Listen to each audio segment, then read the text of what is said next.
akivaa nguo za rangi ya zambarau, kitani safi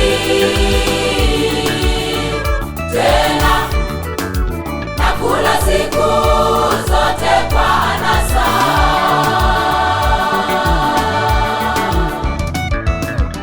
Alikuwa na mtu ni tajiri aliyekuwa akivaa nguo za rangi ya zambarau, kitani safi tena nakula siku zote kwa anasa.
maisha ya kupendana siku zote, maisha ya anasa bila kuwa na Yesu yanafananishwa na maisha ya yule tajiri. Sote tutamani maisha yajayo, siku moja tukaishi naye Bwana milele. Ndugu, hata sasa tuchukue tahadhari, tuishi maisha ya kupendana siku zote, maisha ya anasa bila kuwa na Yesu yanafananishwa na maisha ya yule tajiri. Sote tutamani maisha yajayo, siku moja